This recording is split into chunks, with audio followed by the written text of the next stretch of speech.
Hi, welcome to this week's calming practice. I'm calling it theme and variation. We will be doing some moving practices. We'll be doing some still practices.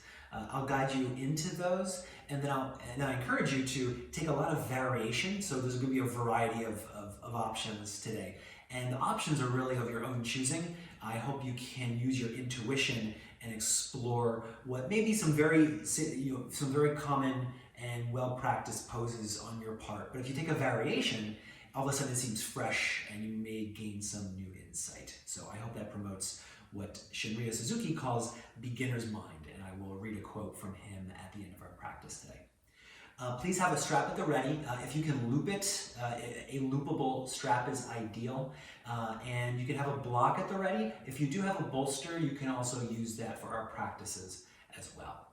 All right, so let's get started. So please lie on the back.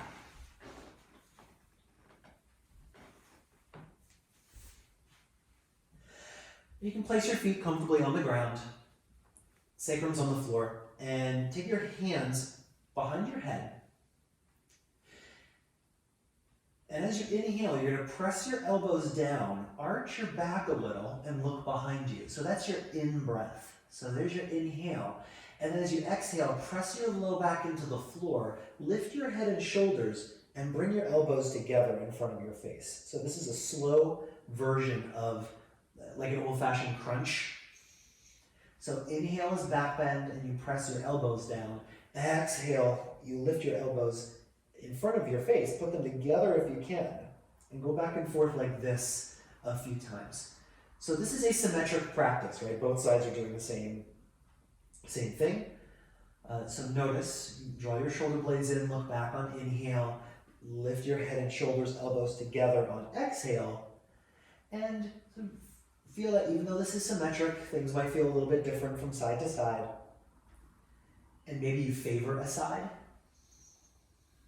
Like as you lift, do you go to the left or to the right a little bit? And we'll come straight up a few more times.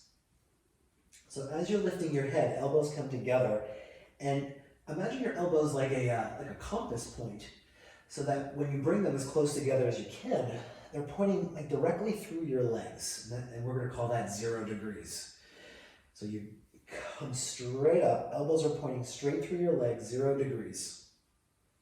From here, the variety of your choosing is now as you lift, you're going to lift and then point a few degrees to one side. So maybe I'm choosing like 3 degrees. And then I come back to center and look back. All that's on inhale. Inhale will always be the same. Now as I exhale, if I chose 3 degrees on one side, I'm going to choose 3 degrees on the other side. And then you come back down. Inhale, you look back. Inhale is always the same. And now as I pick up, now I'm going to choose another degree. So maybe it's like 40 degrees. And then I come back to center. Inhale, look back, elbows down. And then exhale, point my elbows forward, and then 40 degrees to the other side. And come back down. So I'm choosing a degree, and then exploring the degree on both sides. So now I'll choose something like 20 degrees. And go back and forth like this, and just kind of choose an angle, choose a degree of rotation, and then try it on both sides. And make it a slightly different every time, so no twist is exactly the same. There are a few differences in slight differences between one pair of twists, and the next. It doesn't have to be a big difference. If you choose an angle of like 8 degrees one time, you can imagine trying to go for like 10 degrees or 6 degrees the next time. And we're just gonna feel how these different twists act on your abdomen. This is a good wringing out of your diaphragm, your breathing muscle. So choose a couple more degrees from side to side.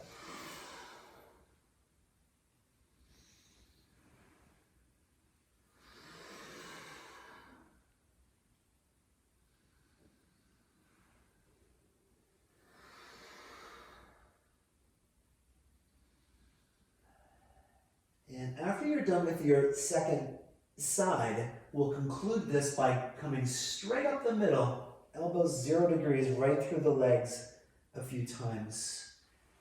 to refer back to midline again. So the last breath or two is symmetric again, coming up the midline. And then from there, you release. And you take your arms out to the sides. So they're straight out. They're straight out to start. And as you inhale, you're going to arch your back, head remains relaxed, but you're going to roll both arms into external rotation. So from palms up, you're going to roll them 90 degrees beyond your head and up to another 90 degrees toward the floor. You can draw your shoulder blades away from your ears. So all this is on inhale. And then exhale, you go the other direction, internal rotation. So in most cases, people can palm the floor and then keep going, which means you're lifting your pinky finger up. And you're going to go back and forth like this, out to the sides at 90 degrees a few times. Okay? And because this is another symmetric practice, one arm might operate differently than the other one. Sensations will almost definitely be different from side to side. So as you inhale, you arch your back, external rotation. And as you exhale, you rotate your arms internally and press your low back down. So go back and forth like this, arms out to the sides at 90 degrees for another breath or two.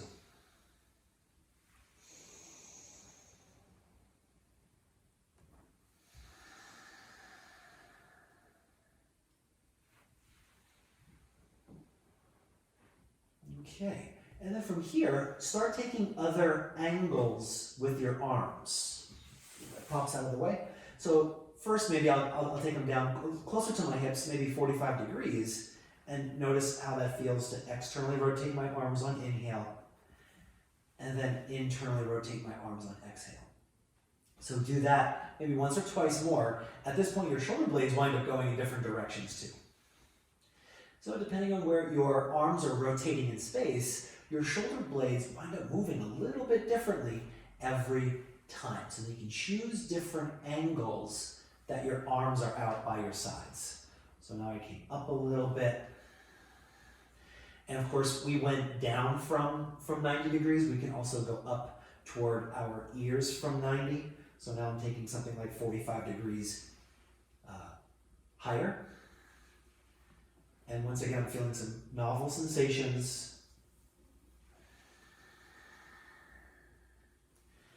And then I'll choose a different degree every breath or two. Of course, if one of these moves really works with you, you can stick with it the whole time. It was an intuitive decision that really worked. So, part of this exploration is to really also, is to really work with something that works with you. But otherwise, in the name of the variation, you can try a couple more angles here. Exhale, you're internally rotating. Inhale, external rotation, arch your back.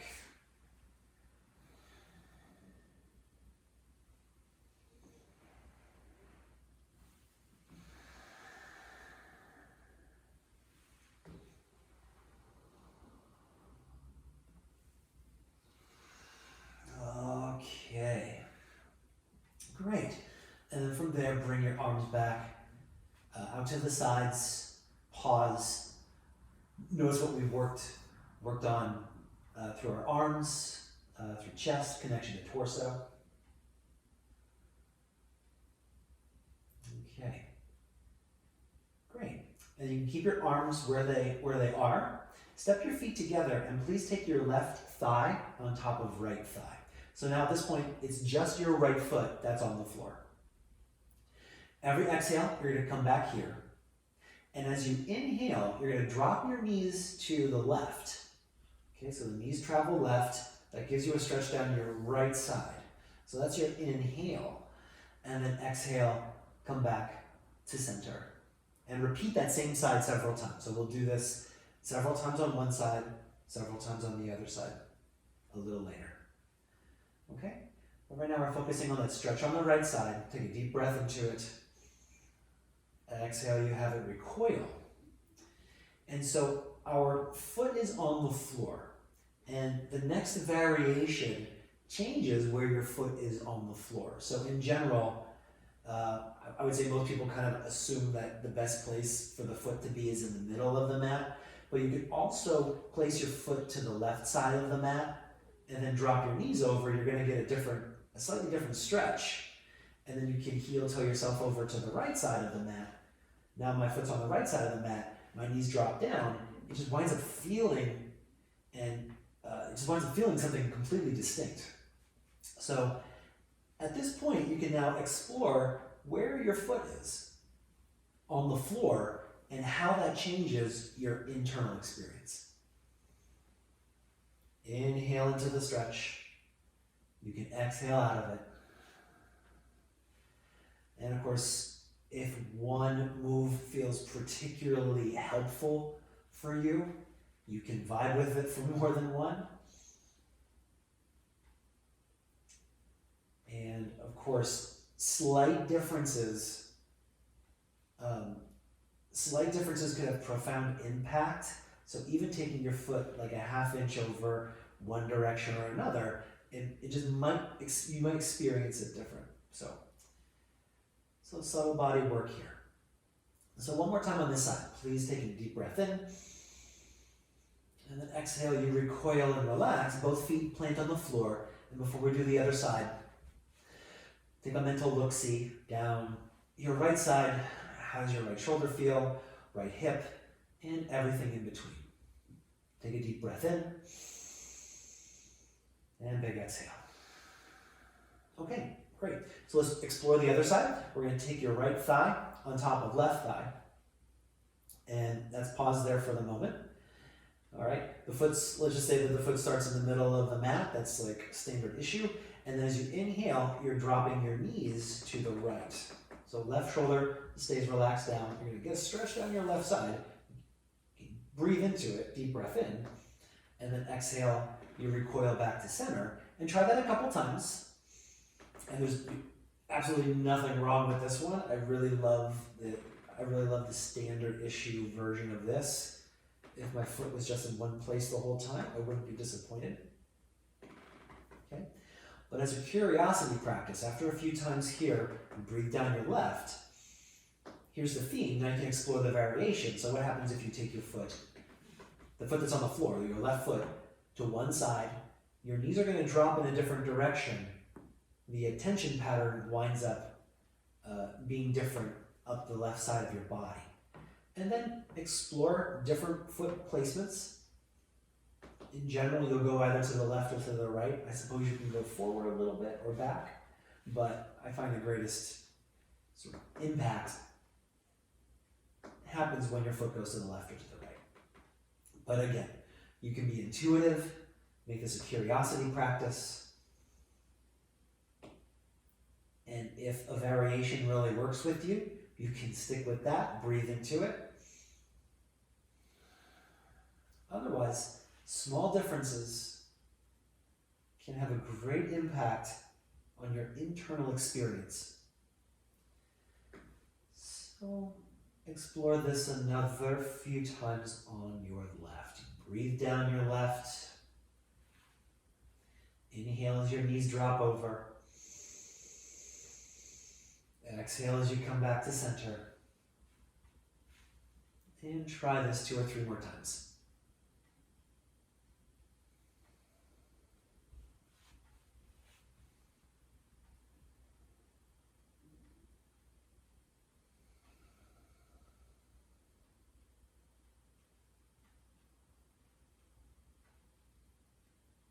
Okay, great. And then from there, place your feet flat on the floor. Pause there for a moment. Notice the effects around your left shoulder, effects around your left hip, and the whole ensemble on your left side, the space in between. All right. Great, so from here, please take your arms out out to the sides again. We're going to take your left thigh on top of your right thigh again. And I'm going to turn around. You don't have to. I'm just turning around for demonstration purposes. So left thigh on top of right thigh. Okay. Now from here, your knees are going to drop to the left. You are going to look to the right. And you're first going, the arm that's out to the side, you're going to externally rotate it. And that's on inhale. So it's a combination of the last two practices. As you exhale, you come back to center. Now the knees will always go to the left. So inhale, knees to left, head to right. But we're gonna alternate between internal and external rotation. So now I'm gonna internally rotate my arm and then come back to center. Everything else stays the same, but now I'm gonna externally rotate my arm again. So now my arm, you can choose between internal and external rotation of the arm, okay? And I will invite you to consistently go between those two. So on one move, I'm externally rotating my arm, and then I come back to center. And then on the next in-breath, I internally rotate my arm. Now your arm doesn't have to be out at 90 degrees either. It can be at another angle. So as my knees drop to the left, I lower my arm, I'm gonna externally rotate, and then I come back to center. And I'll keep it there as I internally rotate and come back to center. And I liked that, but I'm gonna try another variation. So arm in a different place, and then I'm gonna externally rotate my arm, and then come back to center. And then when I'm ready, I internally rotate my arm and come back to center. And so choose a couple more degrees if you'd like, out to the side. And kind of notice if one feels distinctly like different than the other one. So notice differences. Does one feel more effective than the other one? But all in the nature of exploring. It's all in the name of exploration, beginner's mind, and really going with our intuition on these variations. And maybe we'll choose one more arm position. If you're doing it for both external and internal rotation.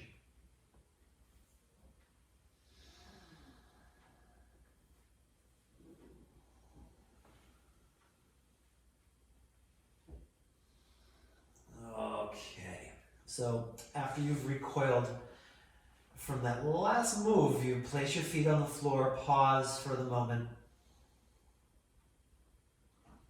Okay, so you notice sensation from the right arm all the way down the right leg. And I'll turn around again for demonstration purposes, but you don't have to. Okay, great. And then from here, you're going to take your right thigh on top of left.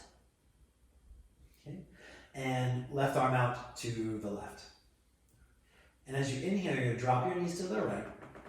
Okay, that's inhale. You look to the left, and you're going to rotate your arm in external rotation. So that's deep breath in. And then exhale, you come back to center. And now, same thing happens with the legs the whole time. And I'm going to explore variations with my arm. Right now, I'm internally rotating my arm. And I come back to center. And you can get used to that vinyasa, that breath-led movement as you deep breath in. You notice what's happening in your system. Notice what happens as you uncoil and relax. And then you can choose the twisting in the opposite direction. Notice how your arm feels, palm, shoulder, upper torso. And then you exhale, come back to center. So arm out to the side. There's a variation of whether you want to externally rotate or internally rotate your arm during this movement. And of course, 90 degrees out to the side is just a number. Okay. So whenever you're ready, if you'd like, you can choose another variation of your of an angle of your arm. So now my arm's a little lower than 90. I'm going to externally rotate it, see how that feels. really interesting for the back of my shoulder. And then I try the other direction. Yeah, so the shoulder moves in slightly different ways, and maybe on my next variation I'll choose an angle above 90 degrees. I'll externally rotate my arm. Come back to center, relax as long as I want. And then internally rotate the arm. And again, my suggestion of external, internal is just that. It's a suggestion. You could do one rotation the whole time and try a variety of angles. You could vibe with an angle and a rotation that feels like intuitively most beneficial for you. Like, all this is to say there's no wrong way to do this, aside from if something feels painful, don't go as far, maybe choose another angle. But aside from pain, everything else is just based on intuition, curiosity.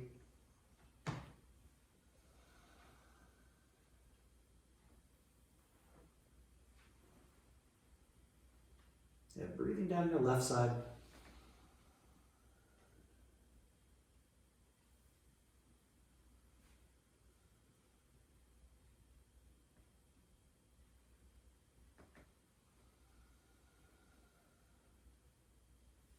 Well, let's try a couple more angles here.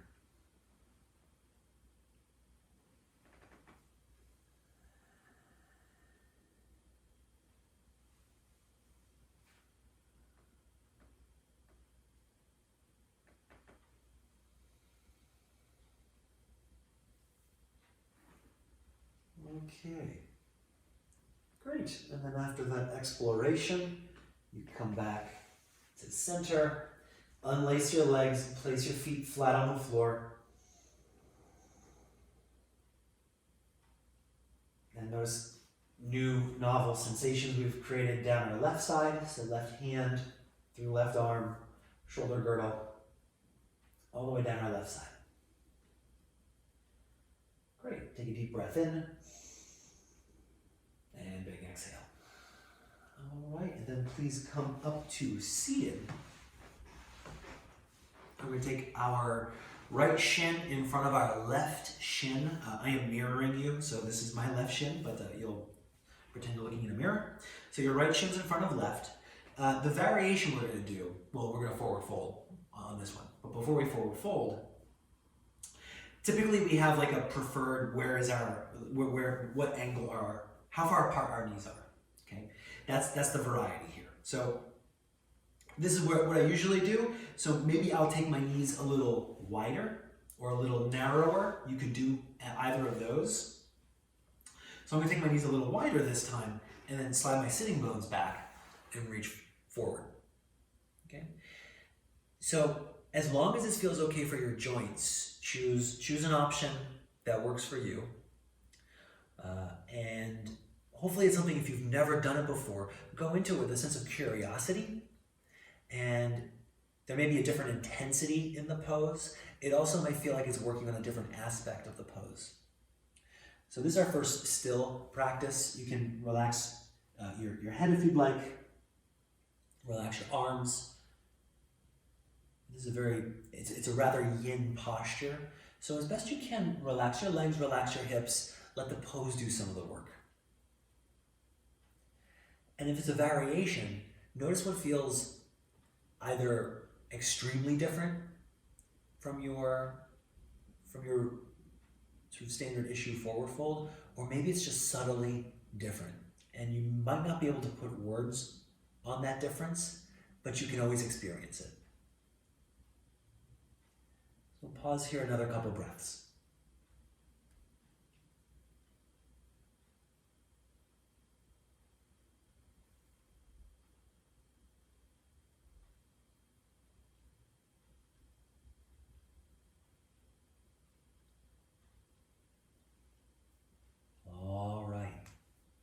Great, and then you make your way back up. Notice as the tissues relinquish their stretch, how that feels. And of course we'll try the other side, so you can lean back, switch your legs. Again, theme and variation. Here's sort of my standard issue Sukhasana. So for this recording, I'm going to take my knees a little wider and then slide my sitting bones back. So take a deep breath in, you lengthen, and then exhale, you can lean forward. And listen to your knees, make sure your knees are okay, your sacrum, your low back. How far forward you come, just listen to your joints, listen to the stretches, and then see if you can relax your legs, hips, and low back. So if you have to push your hands into the floor a little bit to do that, it's totally fine. Okay. If you can't get your hands down or even your head down, that's fine. Go ahead and do that too. So notice the impact of the slight variation. And as long as that variation isn't painful, catalog it, dwell with it.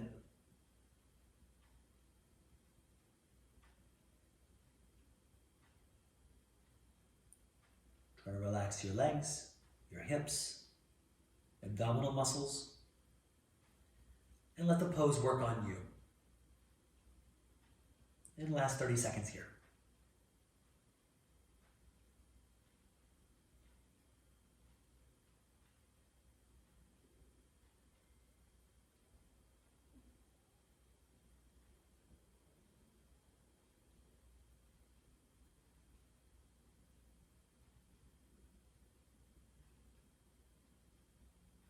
All right.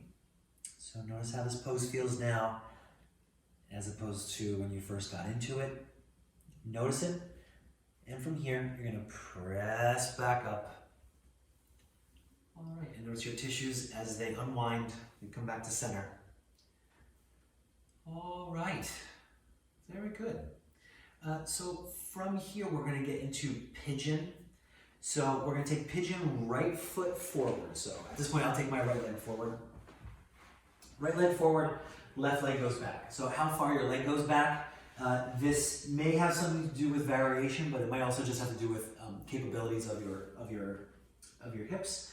So back part way is fine, and you might forward fold a little bit, and this is as much as you're going to get here. If you can't get your hip down to the floor at all, you can always use a block or a bolster, or basically any cushion underneath your right hip. Okay, so the leg doesn't have to go all the way back. Okay, if it does, that's fine. You might have some variation here. Just like we did in Sukhasana, where this leg is pointing is not like fixed in the pose. So what I'm going to do is similar to what I did in my Sukhasana. Right here, my thigh is at this angle going forward. I'm going to take the thigh a little wider and see what that feels like. Okay? So that's one variation of this pigeon. Okay? Is where your thigh is. The other variation is more like an option. But would you prefer to remain upright? Or does it feel more interesting today, this practice, to come down? So your spinal extension, your flexion, that's the other thing you can explore. Okay? So generally, as soon as I choose a variation on my leg, I'll set it, and then as long as it's not causing pain, I'll relax down. Okay? Or sometimes if I feel like I need more belly space, if I need a little more of a back bend, like literally like a pick-me-up, I'll go high. So it really depends on intuitively what you want to work with. But we'll be in this pose for another 30-45 seconds. You can choose one spine variation the whole time. You can mix and match. It's your choice. Be intuitive about the needs of your spine.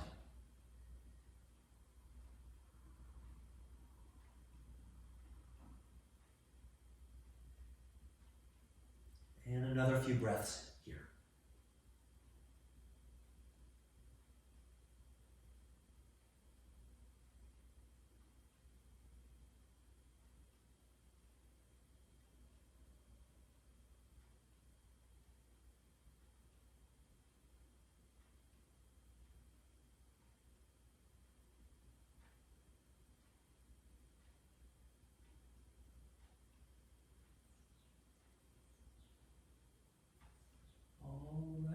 Great, so feel free to come back up, take your time to roll over to your right. If you have any cushions or anything underneath, once you bring your back leg around, you can switch them. We're going to take pigeon on the other side. So left leg's forward, the right leg comes back, and once again, this is partially limited by either the bones of your hips or the connective tissue surrounding the hips. But some people can't take their leg all the way back, and that doesn't make the pigeon any less effective. Okay, so you can be here as a variation. Your leg can extend back a little further. If you are more flexible, you can extend your leg back the whole way, and that's also fine. So, choice is yours for the back leg.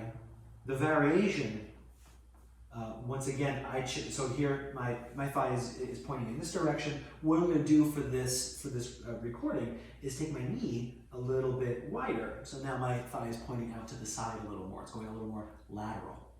Whatever you chose on the first side, try it on the second side, and as long as it's pain-free, you're in the clear. So double check your knees, up through low back, all the joints involved in pigeon.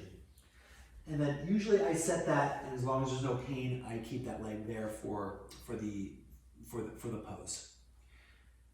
And then the variation in the spine. So if you want some low back bend for a part of this, you could totally take it. That gives you compression in the back and openness around our digestive tract. Or if you want to focus more on the stretch of outer hip and lower down, you can do that too. And you can choose one of those variations the whole time. You can mix and match between the two. You can find a neutral space in between the two. Choice is yours. And you can be really intuitive about what you need in the moment right now. So listen to your intuition.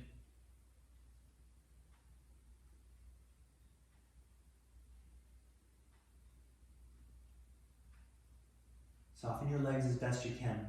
You can use your arms for support.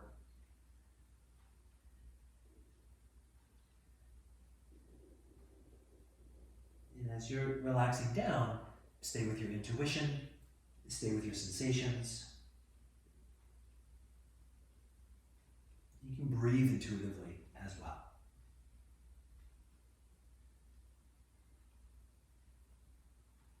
There's another 30 seconds.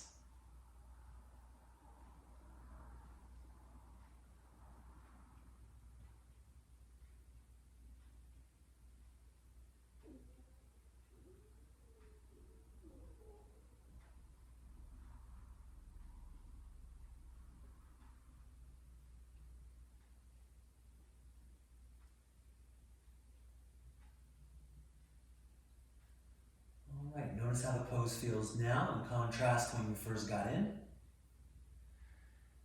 And from here you can take your time, press your hands into the floor, lean over onto your left side, bring your back leg around.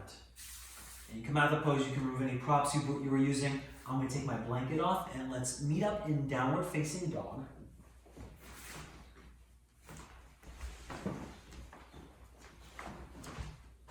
So downward facing dog, from hands and knees, curl your toes under, lift your thighs back and up.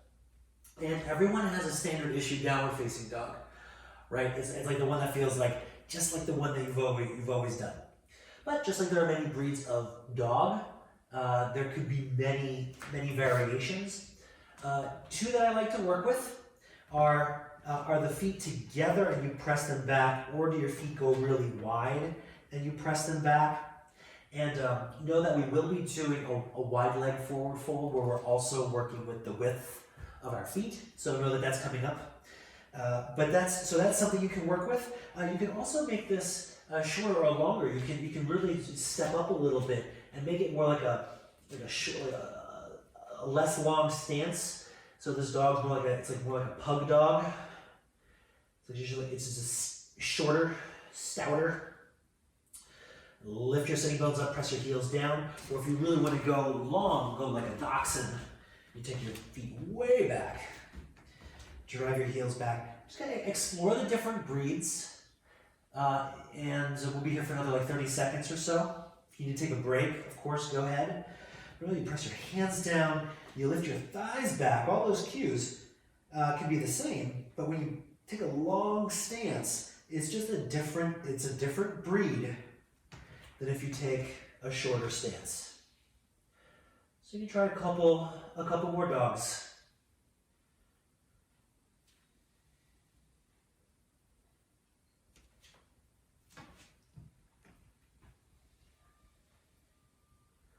Very good. Okay, great. And then from here, we're going to come up to standing and immediately come into a wide-legged forward fold.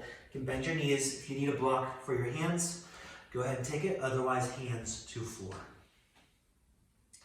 Okay, so wide-legged forward fold. We always have our favorite one, or at least the one that we were taught, or the one our go-to. So we're going to be here for about like 2 or 3 minutes. And so this forward fold, I invite you to try a couple of variations. Like I said before, you're going to take your feet narrower or you're going to take your feet wider. But we're going to be here for, let's just say, like another 2.5 minutes. So you can choose a stance and really see what some of the longer term effects are. So this is the one I normally do. I'll go a little bit shorter, and now I'm going to keep this here for 30 seconds. And just see what the accumulating, like how time accumulates the differences in the leg. So, unlike our other practices, you just need a little more time in wide-legged forward fold, at least potentially, to see how a variation will manifest itself. So I chose that 30 seconds ago, so I'm going to choose another variation. Maybe I'll go in the opposite direction, fairly wide. And I'll hold this for 30 seconds.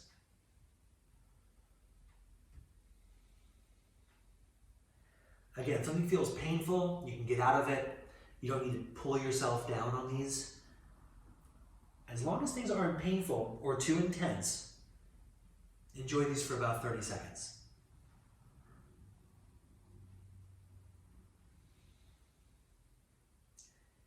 All right, so that was 30 seconds on that variation, so maybe I'll narrow it just a little bit and take 30 seconds here.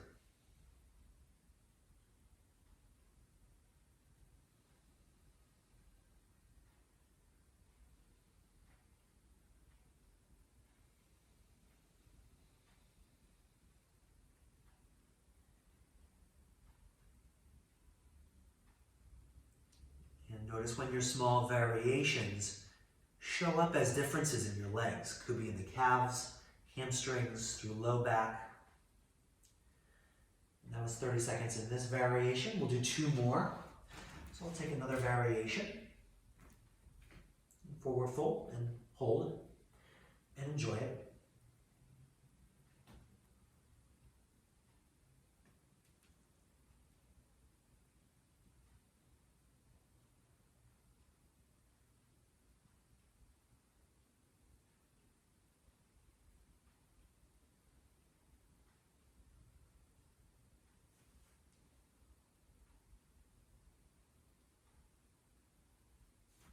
Alright, and then last variation. So I'll take a slight variation on that one. So I think that felt really good, so I'll be close to it, but not exactly. And last 30 seconds in wide-legged forward fold.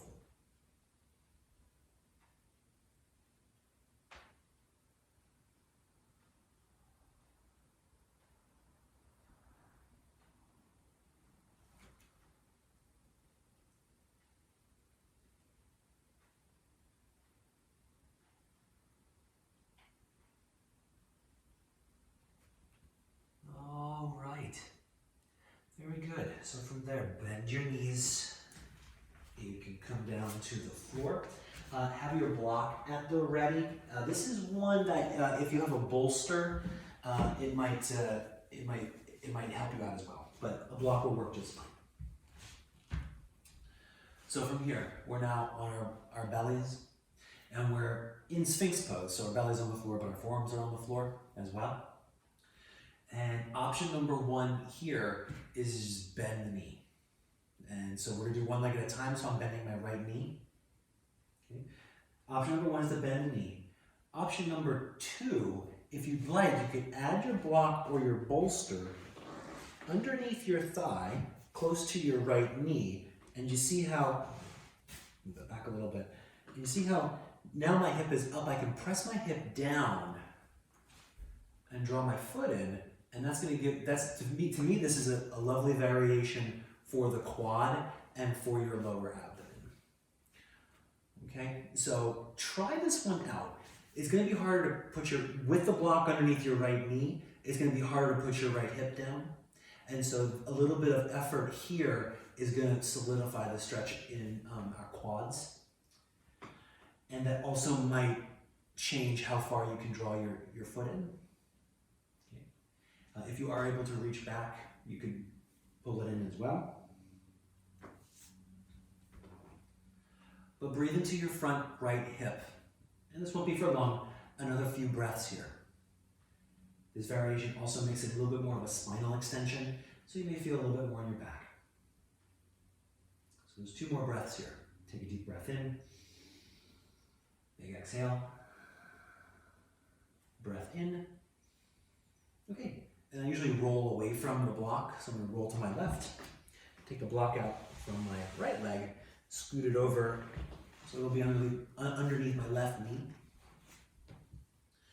Okay, and then from here, I'm going to bend my left knee in, so same pose, other side, bend my left knee in. The tendency is for the hip to sort of shy away from the floor, so gently press your left hip pointer toward the floor. It doesn't have to be on the floor, but it's going in that direction.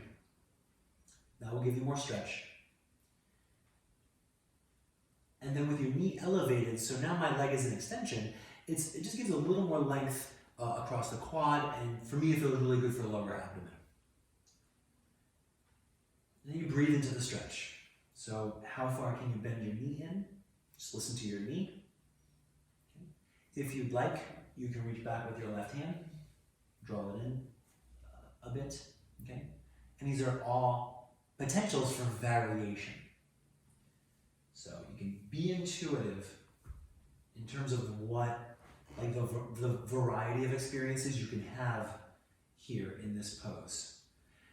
If something works, you vibe with it, or if the variation itself, if you're vibing the variation, continue taking different knee angles, hip away from the floor, hip toward the floor. Another few times here.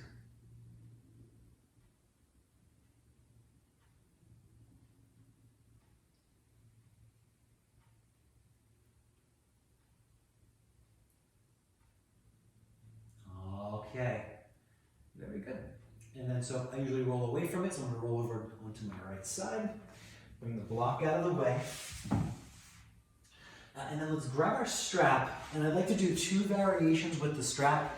So ideally you have a strap that can, I mean mine clicks, but if you have the 2 D-rings, as long as you can like make a loop and hold it, what I'd like to do is I'm going to take the loop, and you see how my loop is pretty big. I like pre-made this loop for this video, so this is a bit unfair, but I'll give you time to figure this out. You're going to take the loop around your left foot, so the loop's around the left foot, and as I lie back, my right knee is also going to come through the loop and around my, so now that the strap is around my left foot, and it's also around my right thigh. Okay, so you get, I'll give you a couple breaths to get that in place. Just so you see where we're going, as you press your left foot forward, it will also draw your right thigh forward. Okay, so does my left leg have to be straight? No, it does not. But as it's pushing forward, it's going to drag this hip forward, which gives you a little bit more length in your right side, okay? So if your loop's a little short, that's fine if your left leg is bent a little, okay? But I'm gonna press my left heel forward, and then from there, draw my right knee in. And so there's a slight tensioning, tractioning of my right low back as I do this, okay? And you can press into the strap with your left foot as much or as little as you'd like. So this is basically a variation on Supta Pada 1. You kind of stay here with your knee bent. If you'd like, you can hold the back of your leg and press your heel up as well. Okay, so it's either here, and the focus can be on the hip and the traction of your low back. From here, you can traction the low back and get the back of your leg as well. Okay, so another 45, 50 seconds here.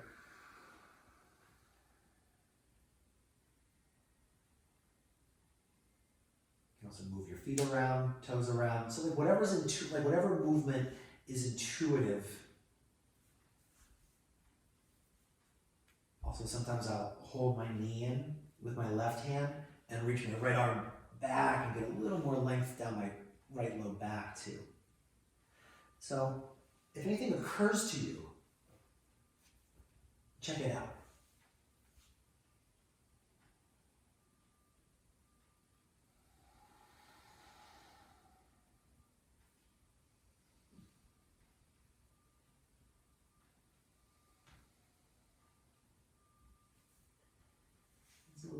Last few breaths here with this sort of traction and variation for your low back.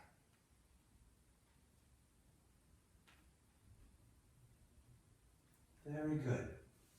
So from here, what I typically do is I'll hold the strap and place both feet in the strap for a moment so I can take a look-see, so like what I've done on my right side. As the tissues come back to a more lax position, I see what the effects were. And then from there, now you're going to keep your right foot in the strap, and then you're going to bend your knee through the loop. And at that point, my right foot's pushing on the strap. I draw my left knee in, okay? And then as I press my right foot forward, it's going to drag my left hip and thigh forward as well, okay? So be intuitive with this. This hip might have a completely different life history than the other side, so you might need different pressure.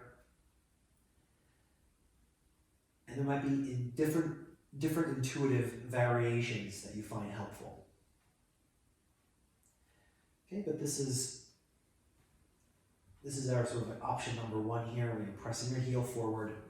The hip gives you a little bit of traction into your left low back. Also, if you'd like, you can hold the back of your hamstring and you start pressing your left heel up toward the ceiling. And does your leg straighten fully? It does not matter. You could alternate just between those two. If you really vibe with one, you can stick with that. Foot movements in the air might influence the stretch.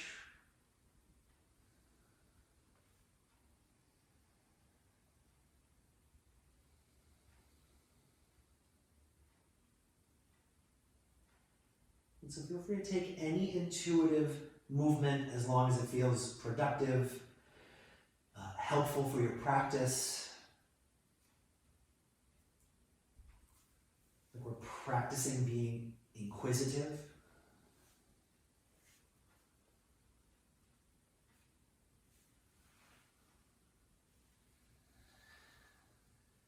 Another 45 seconds left.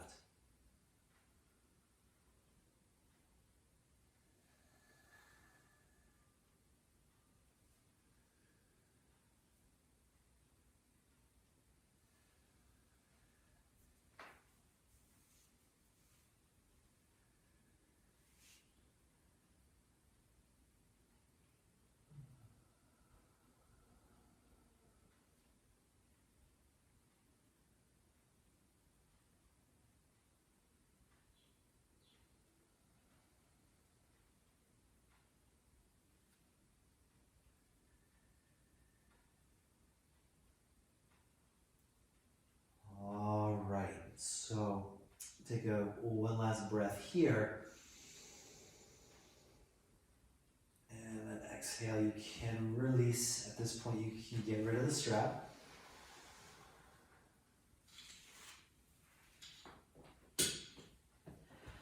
Legs extend along the floor. So notice the after effects on your left side.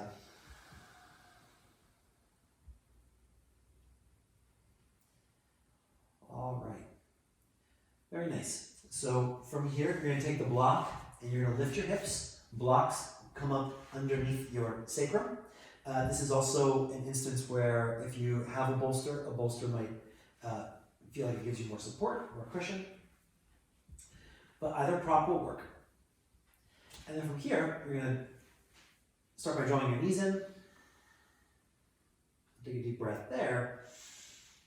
And then from there, sacrum on the block. And we're now going to take our legs into Viparita Karani. So this can also be done against the wall. I think we did that last week as well. This can be also done against the wall. And so this is like a standard issue Viparita Karani. I invite you to be intuitive with a lot of things that we've worked on already, is like arm position.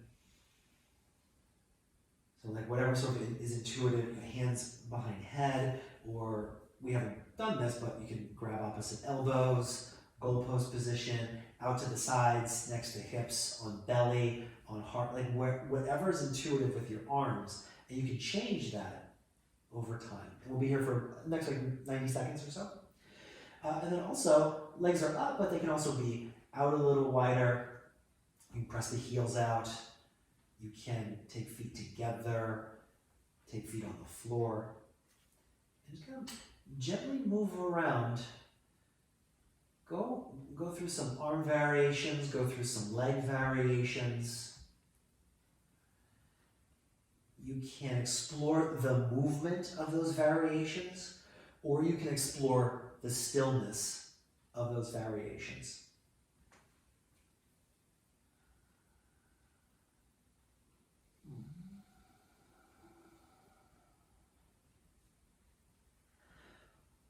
So I hope it feels not quite like a free-for-all, because your intuition is just going to steadily choose one intuitive thing after another. So it's actually not every option is available. It's really the most intuitive option. If you're really in touch with your intuition, the most intuitive option just seems like the only one.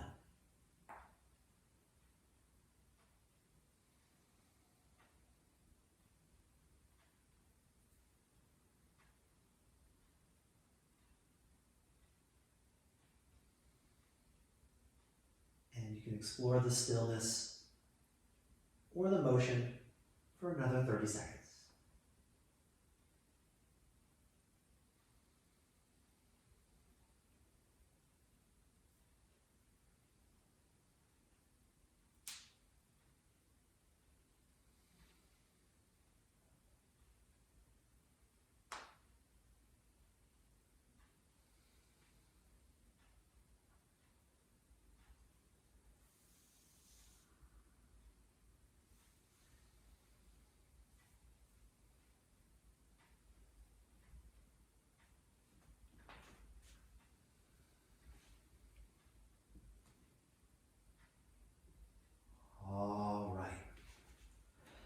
So from here, please take your soles of feet to the floor.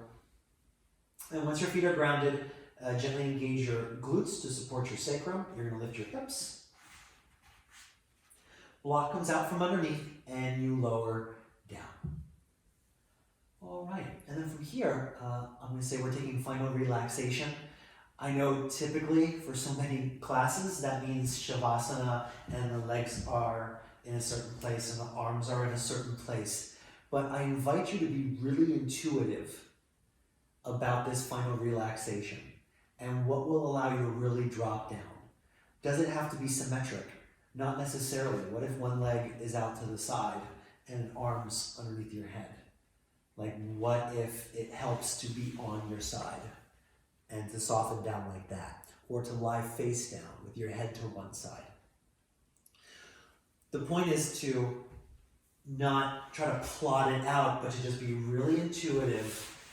And of course, you don't have to be stuck with it the whole time. But my hope is that if you're intuitive, it'll really feel nice and interesting to relax. And you can really soften down. Okay? So trust your intuition.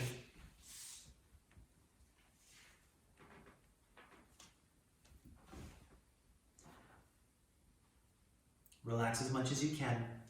Adjust when you need to.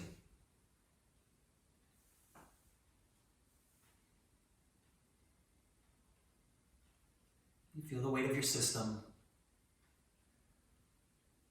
Feel the weight of your bones. Drop down, drop in.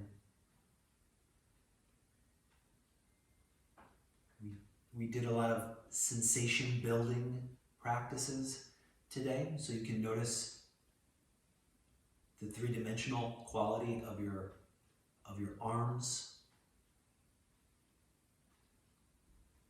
length of your arms, depth of your arms, the width of your arms.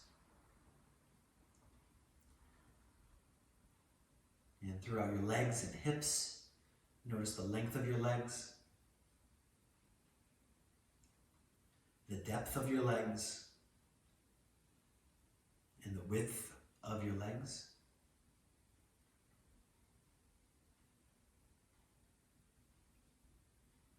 Notice the three-dimensionality of your torso, the length of your torso, the depth of your torso,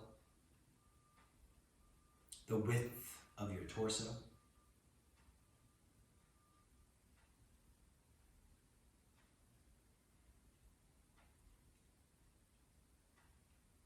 And notice your skull, your head. Notice the length of your head, the depth, and the width. So you relax your entire body.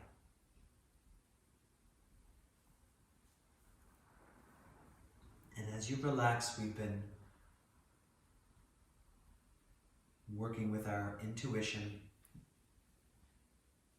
I'm going to read a passage from Shunryu Suzuki. It's from his book, Zen Mind, Beginner's Mind. If we try to adjust ourselves intentionally in some way, it's impossible to be natural. If you try to adjust yourself in a certain way, you will lose yourself. So, without any intentional, fancy way of adjusting yourself, to express yourself freely as you are is the most important thing to make yourself happy and to make others happy.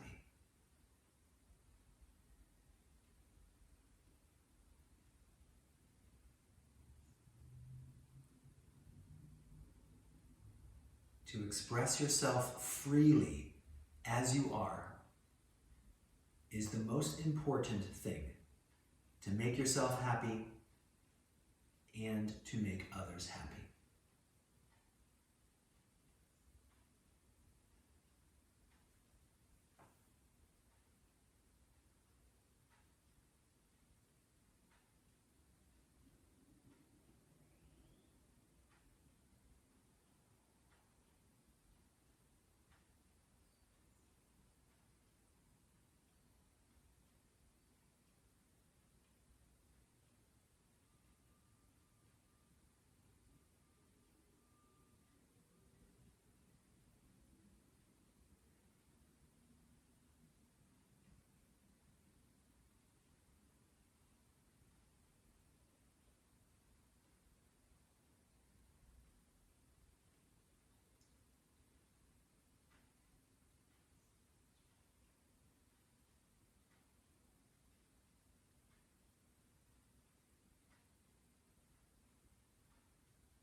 here, mindfully, thoughtfully, start making some intuitive small movements.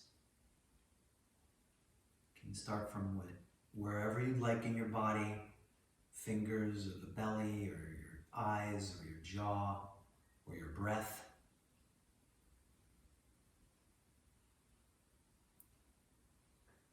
And then invite gently more movement, more places, almost like waking up in the morning. You just move.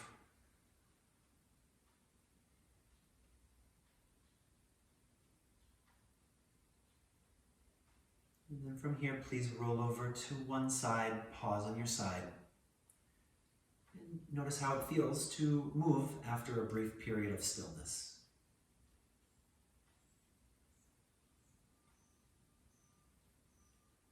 And then from there, you can guide yourself upright, come to a comfortable seat, cross-legged or otherwise.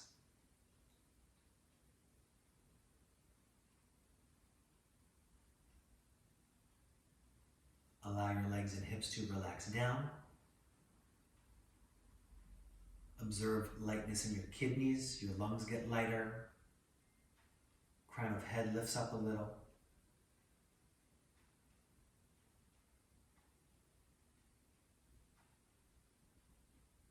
All right. Very good. Well, I hope that was fun. I hope it was a sort of fun, intuitive practice to sort of get your creative juices flowing in your own practice. And so please stay well. Thank you so much, and namaste.